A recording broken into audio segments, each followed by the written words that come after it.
Hi guys! Welcome back to my YouTube channel. This is Cecile. Ano nga ba yung mga routine ko bilang isang anxiety sufferer? Ano yung daily routine ko para makasurvive ako sa mga simptomas na nararanasan ko bilang isang may anxiety? Ako guys, pagising ko sa umaga, kasi na-practice ko na to ha. Kasi ilang taong kong nararanasan yung mga simptomas ng anxiety. Pagising ko sa umaga dati guys, kape ako ng kape. Actually, yung kape ko dati nung wala pa akong anxiety. Simula noon, bata-bata pa ako dati. Nagkakape ako 5 times a day, 3 times a day.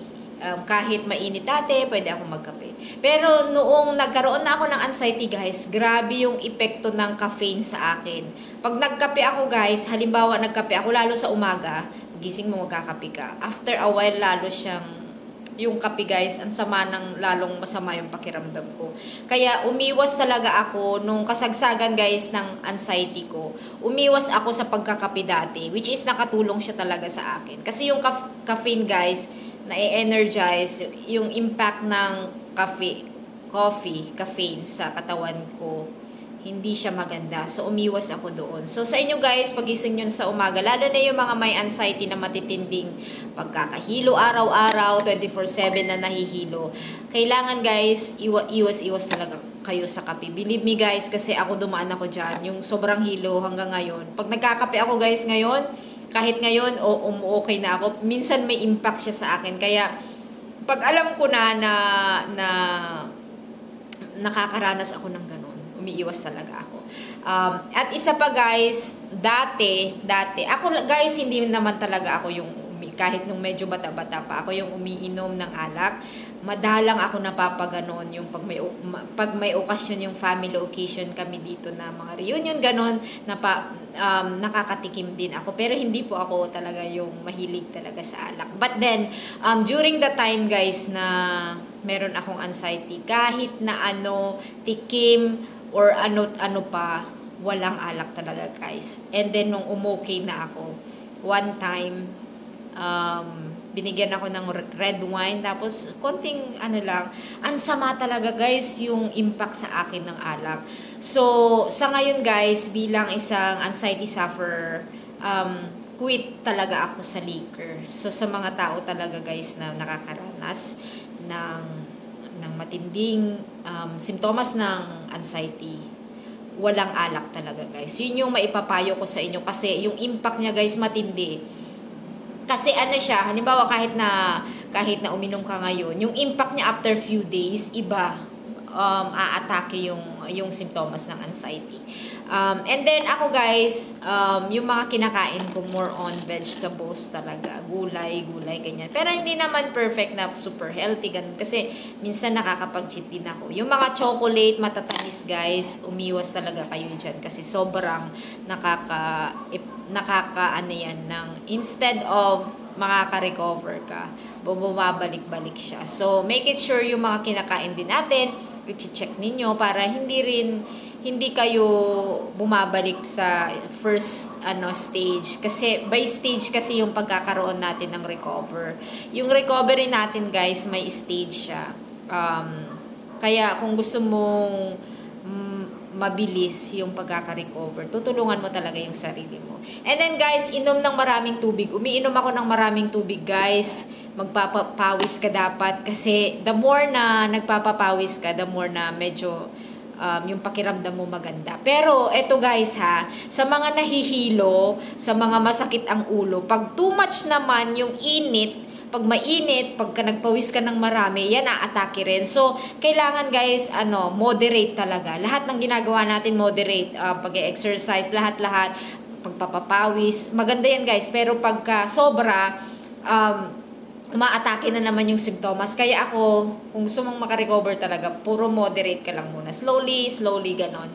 Pero yung sobrang pagpapapawis, sobrang pagpapapagod, lalo sa mga may hilo-hilo, ganon, hindi rin siya maganda. So, moderate talaga. Pati yung mga kinakain natin.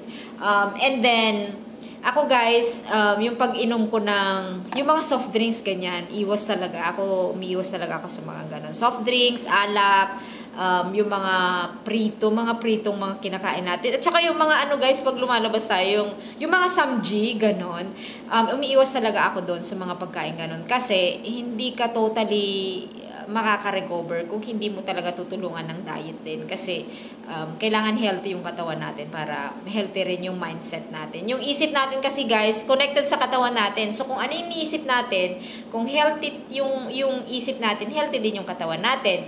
But then, it's the same vice versa. Kung hindi healthy yung katawan natin, yung isip natin, ganun din. So, kailangan, sila guys, match sila. Kumbaga, compatible sila. Ganon. Kumbaga, sa relationship, compatible, di ba? Anyways, yun yung maipapayo ko sa inyo guys, yung sa pagkain. And then, of course, kailangan din ninyong spiritually matatag din kayo. Kasi kasama yan guys sa isip natin, sa katawan natin, yung spirit natin, yung pananalig natin sa Diyos. Kasi yun talaga ang magiging kakampi mo sa pag-overcome nito sarili mo, and then ang Diyos talaga. Walang iba. Yung family mo, nandyan kung may support ka sa family mo, thank you. Pero pag kayo guys, wala, kaibigan, ganyan. Ako sa totoo lang guys, sa akin noon talagang nag-slow ako sa mga tao, sa mga kaibigan, kasi kailangan ma-overcome mo yun Kasi sometimes, yung pagkakaroon natin ng stress, it came from outside world natin. So, from other people, from family maybe, from friends. So, kailangan talaga guys, kailangan ikaw yung sarili mo healthy ka, mindset. So, stay away sa mga stress, stay away sa mga tao na nakaka-stress. It doesn't matter kung importante sila o hindi. Basta yung stress level guys, promise, kailangan mo overcome mo yun. Stay away. Kailangan meron kang mindset na you have to stay away. Kumbaga sa stay away. Pero ang buhay kasi guys, part din kasi siya ng buhay. It's how you react into stress din Pero at the same time, being a matured, pag nagmamature ka na and then nakakaranas ka ng mga matitinding simptomas ng isang anxiety, then you have to know kung ano yung mga nakaka-stress sa'yo. If it's these people nakaka-stress tayo, stay away. Kick them out into your life kasi it will be better for you to overcome yung anxiety mo. And then also, aside of that is for you to prepare yourself also. Paano mo lalabanan ang isang anxiety. Anxiety, your best friend, magiging parang best friend and enemy mo ang anxiety Kasi, yung anxiety na nararamdaman mo, it's a big lesson also for you kasi naranasan mo siya. Be thankful na naranasan mo siya kasi magiging strong ka at the end. Alam nyo guys, hindi madali sinasabi ko to sa inyo, pero for me talaga, habang inaral ko siya, habang nararanasan ko siya, nagiging mahaba yung pangunawa ko sa anxiety. Ito guys, magiging talagang aral sa inyo, pag na-overcome nyo ito. Hindi siya 100% guys kasi yung iba mahaba, long time ang process. Pero ito magiging aral sa inyo into being matured person na pag na-stress kayo, stay away. Hindi na importante yun. Hindi mo na kailangang isipin yun. Dati guys, yung mga dati, nung medyo bata-bata pa ako, dati matindi yung pag na-stress ako, matindi talaga yung galit, matindi yung iniisip mo, di ba? Pero yung effect guys, at the end, after a long time, you will get anxiety. So sa mga taong nakakaranas dyan ng anxiety, make it sure na go with the people na masaya, na ma-uplift ka, na hindi ka madadown, na makakapagbigay sa'yo ng smile sa buhay mo. Hindi yung puro stress. So, for me guys, as anxiety sufferer, you have to get along sa mga taong masaya, sa mga taong alam mong makakatulong. Pag makakatulong sa pagre-recover mo, kailangan guys kasi get along sa mga taong doon ka sa mga taong masaya. Hindi yung puro problema. Hindi yung bibigyan ka pa ng problema.